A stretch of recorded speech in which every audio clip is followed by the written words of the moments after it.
কোটি কোটি টাকা দুর্নীতির অভিযোগে উপদেষ্টা আসিফ মাহমুদ পদত্যাগ করার সাথে সাথে তাকে পুলিশ গ্রেপ্তার করেছে। এইদিকে ডক্টর ইউনূসকে কঠোর বার্তা দিলেন সেনাপ্রধান। বিস্তারিত জানতে ভিডিওগুলো দেখতে থাকুন।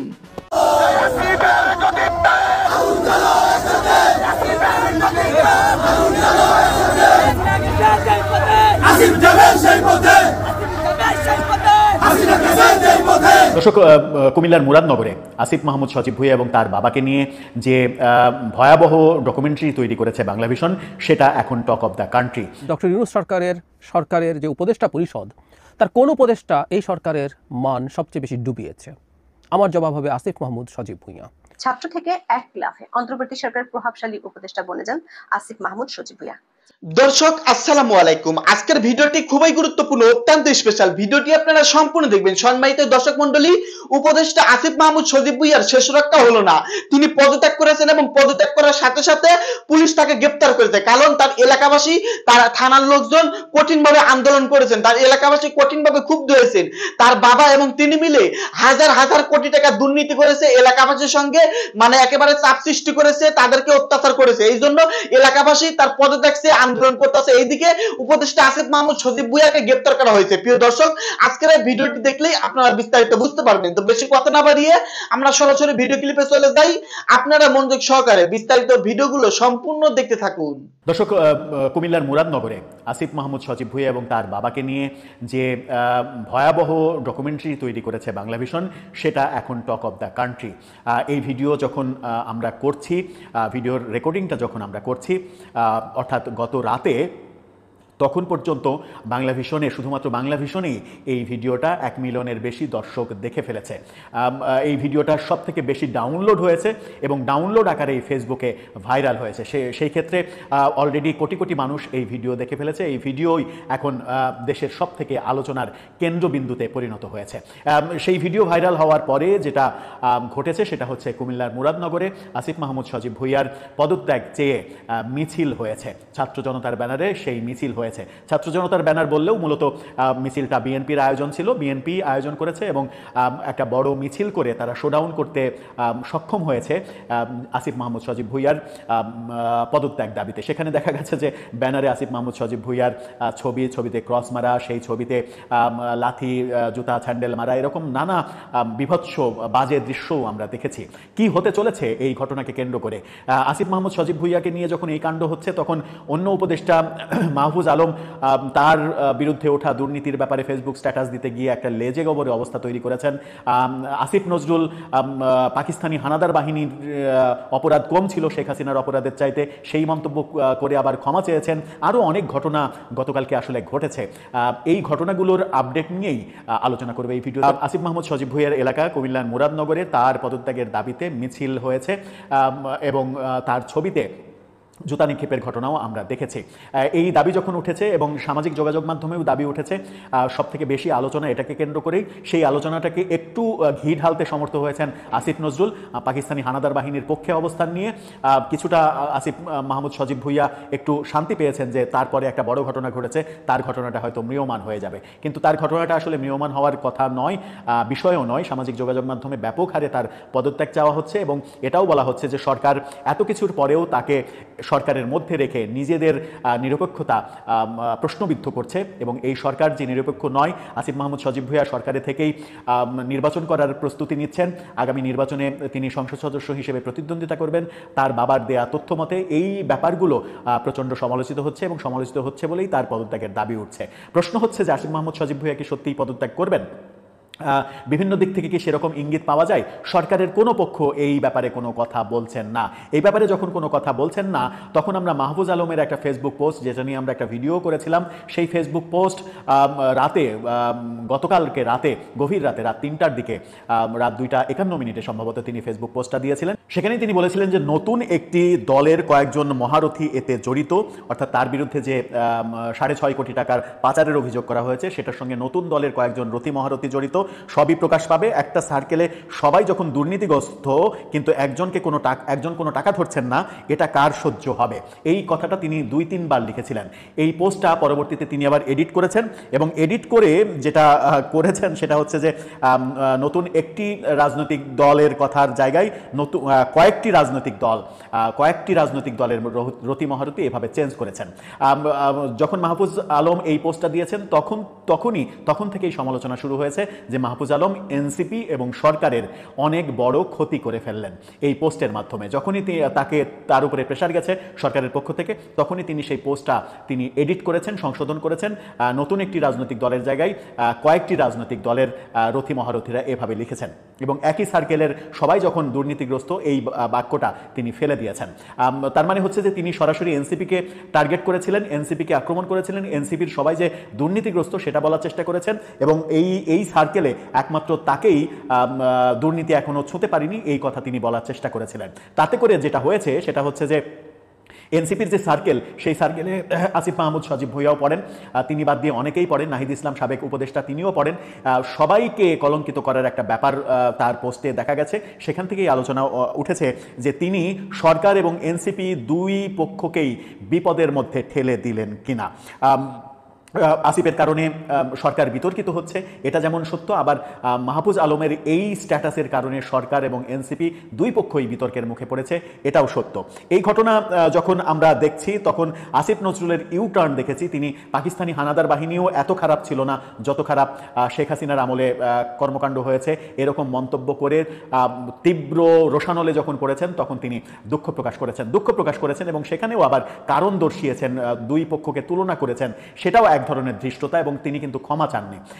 এই যে এই ব্যাপারগুলো যে সরকারকে নানাভাবে বিব্রত করছে, সরকারের বিব্রত হওয়ার কারণ তৈরি করছে।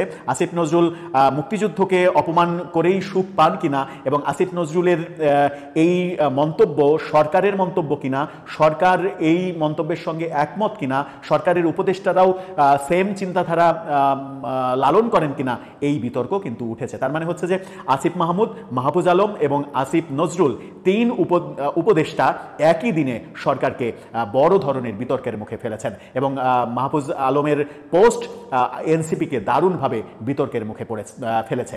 সব মিলিয়ে আমার মনে হয় যে তাদের মধ্যে সমন্বয়ের প্রচণ্ড অভাব তৈরি হয়েছে, তাদের মধ্যে স্বার্থের দ্বন্দ্ব তৈরি হয়েছে, এবং তাদের মূল চেহারাটা, বিশেষ করে আসিফ নজরুলের এই পাকিস্তান হানাদার বাহিনী প্রীতি একটা সিগন্যাল দেয় যে তারা আদতে কোন পথে চলতে চাইছে। মুক্তিযুদ্ধকে নানাভাবে খাটো করা, মুক্তিযুদ্ধের ইতিহাসটাকে খাটো করা, বঙ্গবন্ধুকে কবর রচনা করা, মুজিববাদের কবর রচনা করা, ৭২-এর সংবিধান ছুঁড়ে ফেলা, বঙ্গবন্ধুর মুরাল ভেঙে গুড়িয়ে দেয়া, মুক্তিযুদ্ধের বিভিন্ন মুরাল বিভিন্ন জায়গায় ভেঙে ফেলা, ঢেকে দেয়া, এই কাজগুলো যখন ৫ আগস্টের পরে হয়েছে তখন থেকেই নানাভাবে প্রশ্ন উঠছিল যে এই সরকার সাম্প্রদায়িক শক্তির দ্বারা প্রভাবিত সরকার কিনা। আসিফ নজরুলের এই মন্তব্য নতুন করে সেই ধারণাটাকে উস্কে দিয়েছে, যেটা সরকারকে বিতর্কের মুখে ফেলেছে। সব মিলিয়ে আমার মনে হয় যে তিন উপদেষ্টার কর্মকাণ্ড সরকার বিব্রত হয়েছে, এবং সরকার বিব্রত হয়েও চুপ আছে। আমার মনে হয় যে সরকারের এই ব্যাপারে একের পর এক যাদেরকে নিয়ে এত কথা হচ্ছে তাদের ব্যাপারে সরকারের ভাবার সময় হয়েছে, নতুবা এই সরকারের যে নিরপেক্ষতা, যেমন আসিফ মাহমুদ সজীব ভুঁইয়ার বাবা বাংলাভিশনকে ফোনে বলেছেন যে তার ছেলে সংসদ নির্বাচন করবে, তার প্রস্তুতি নিচ্ছে, এই কারণে তার বিরুদ্ধে ষড়যন্ত্র হচ্ছে। উপদেষ্টা থাকাকালীন, নিরপেক্ষ সরকারের উপদেষ্টা থাকাকালীন একজন উপদেষ্টা এরকম ইচ্ছা পোষণ করতে পারেন কিনা, কোন আইনে পারেন, সরকারের নিরপেক্ষতা তাতে থাকে কিনা, এই প্রশ্নগুলো নানাভাবে আসছে। দর্শক, আরও অনেক প্রশ্নের হয়তো জন্ম নেবে, তবুও সরকারকে আমরা নির্বিকার দেখব। আমার মনে হয় যে প্রফেসর ইউনূসের যে বিশ্বব্যাপী তার যে সম্মানের যে প্রতিপত্তি, সেই প্রতিপত্তিতে ধস নেমে আসবে এই উপদেষ্টাদের কর্মকাণ্ড যদি শক্ত হাতে লাগাম টেনে ধরতে না পারে। আমাকে যদি কেউ প্রশ্ন করেন ডক্টর ইউনূস সরকারের যে উপদেষ্টা পরিষদ, তার কোন উপদেষ্টা এই সরকারের মান সবচেয়ে বেশি ডুবিয়েছে, আমার জবাব হবে আসিফ মাহমুদ সজীব ভুঁইয়া। এটা ইনফ্যাক্ট গতকালের ঘটনা যেটা সবার সামনে এসছে সেটার জন্য না, তার অনেক আগে থেকেই একটার পর একটা বিতর্কিত কাজ করে চলছেন, এবং তিনি ক্ষমতায় বা দায়িত্বে আছেন এখনও, এবং আমি ধারণা করি না, মোটামুটি নিশ্চিত জনাব আসিফ মাহমুদ একই জায়গায় থেকে যাবেন। এই ক্ষেত্রে ডক্টর ইউনূসের আচরণ বেশ খানিকটা আমার শেখ হাসিনার মতো মনে হয়, কিন্তু শেখ হাসিনার ক্ষেত্রে আমি একটা কারণ খুঁজে পাই, ডক্টর ইউনূসের ক্ষেত্রে কারণ খুঁজে পাই না। আমি সেই জায়গায় যাব।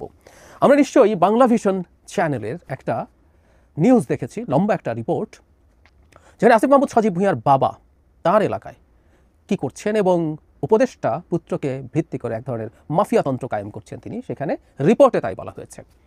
চ্যানেলটা বাংলাভিশন, স্বাভাবিকভাবেই এই চ্যানেলকে বা এই রিপোর্টকে ডিনাউন্স করে দেওয়ার চেষ্টা করা হচ্ছে, যেহেতু এই চ্যানেলটার মালিক জনাব ইশরাক হোসেন, মালিকদের মধ্যে তিনি আছেন, এবং কিছুদিন আগে জনাব ইশরাকের সাথে ঢাকা দক্ষিণের মেয়র হওয়া নিয়ে আসিফ মাহমুদ সজীব ভূঁইয়ার একটা সংঘাত ছিল। তাই প্রশ্ন কেউ করতেই পারেন, তুড়ি মেরে কেউ উড়িয়ে দিতেই পারেন যে সেই ধারণার বশবর্তী হয়েই সেটার জন্যই তিনি আক্রমণাত্মক হয়েছেন জনাব আসিফ মাহমুদের বিরুদ্ধে। ব্যাপারটা কি এতটা সরল? আমি প্রত্যেককে অনুরোধ করব, এর মধ্যে অসংখ্য মানুষ এটা দেখেছেন, আমি তারপরেও প্রত্যেককে অনুরোধ করবো রিপোর্ট একটু দেখে রাখার জন্য। এটা নিয়ে বিস্তারিত কথা বলার সুযোগ নেই, কয়েকটা ঘটনার এখানে উল্লেখ আছে, আমি সেটা জাস্ট গ্রসলি আপনাদেরকে একটু জানাই। কিছুদিন আগে মাদক ব্যবসায়ী এই অপবাদ দিয়ে একই পরিবারের মা, কন্যা এবং পুত্রকে পিটিয়ে কুপিয়ে পাথর দিয়ে থেতলে হত্যা করা হয়েছিল। বিভৎস একটা মব। এখন বাংলাদেশে তো আবার মব এভাবে না স্পন্টেনিয়াসলি তৈরি হয় না, পরিকল্পনা করে এক ধরনের মব, মানে মবের মতো দেখানো হয়। আসলে এগুলো আসলে মব না সেই বিবেচনা, যেহেতু এগুলো পরিকল্পিত। এখানে দেখা যায় যে ঘটনাগুলো ঘটনার মধ্যে প্রচুর রাজনৈতিক দ্বন্দ্ব ছিল এবং রাজনৈতিক দ্বন্দ্বগুলোর কারণেই আসলে এখানে হত্যাকাণ্ডটা হয়েছে, এই রিপোর্টে যা বলা হচ্ছে। এবং যে হত্যাকারী আছেন, যে মদতে হত্যা হয়েছে, তিনি জনাব আসিফ মাহমুদ সজীব ভূঁইয়ার বাবার আশ্রয় আছেন এবং তার খুবই ক্লোজ মানুষ। এবং খুবই ইন্টারেস্টিং, একজন আওয়ামী লীগের সময় একজন আওয়ামী লীগ করা চেয়ারম্যান ওখানে এখনো বহাল তবিয়তে আছেন এবং জনাব আসিফ মাহমুদ সজীব ভূঁইয়ার বাবার সাথে তিনি ঘুরে বেড়ান এবং তাকে নিয়েই আসিফ মাহমুদ সজীব ভূঁইয়ার বাবা এই কাজগুলো করেন। আরও ইন্টারেস্টিং তথ্য আছে, আওয়ামী লীগের এমপি ছিলেন ওই সিটে যিনি, ইউসুফ আবদুল্লাহ হারুন সম্ভবত, তার ওখানে যখন নির্বাচনী ক্যাম্পেইন হয় সেই চেয়ারম্যান এবং আসিফ মাহমুদ সজীব ভূঁইয়ার বাবা আওয়ামী লীগের হয়ে সেই স্টেজে নৌকার পক্ষে ভোট চেয়েছেন। রিপোর্টে আছে এগুলো।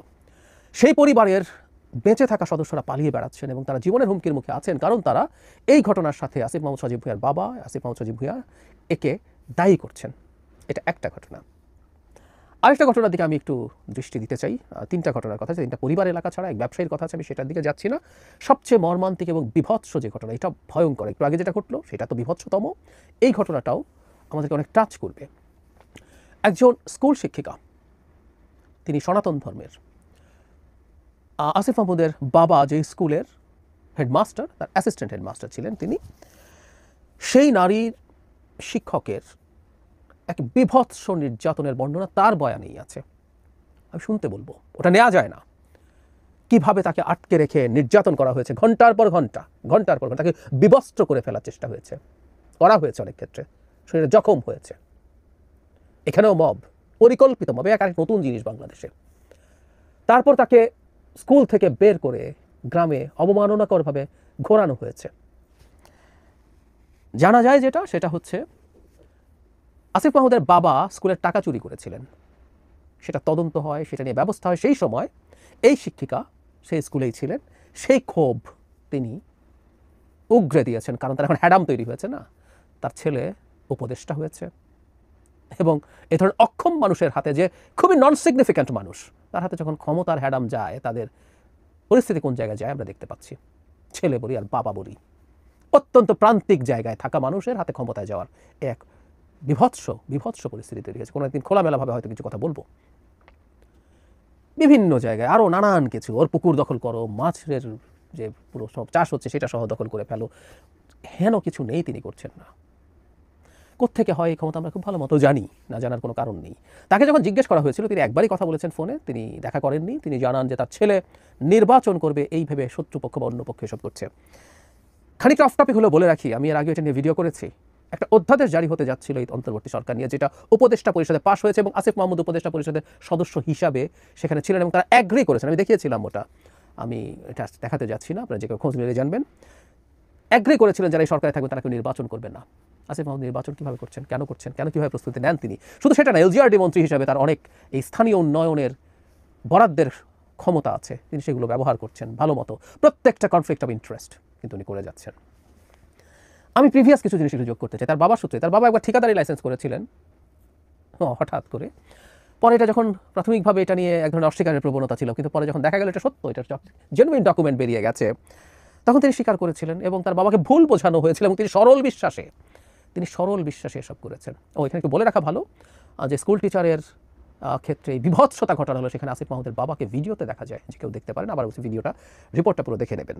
যাই হোক, তার বাবা নাকি সরল বিশ্বাসে ওই ঠিকাদারি লাইসেন্স করেছিলেন। আমরা সরল বিশ্বাসে যেন মেনে নেই তিনি এটা এক্সপেক্ট করছেন। সরি, আমরা মন্ত্রী না, কিন্তু আমাদের মাথায় খানিকটা বুদ্ধিশক্তি আছে। কেন এইসব ঠিকাদারি লাইসেন্স করা হয় সেটা আমরা জানি। আরও কয়েকটা জিনিস একটু যোগ করতে চাই।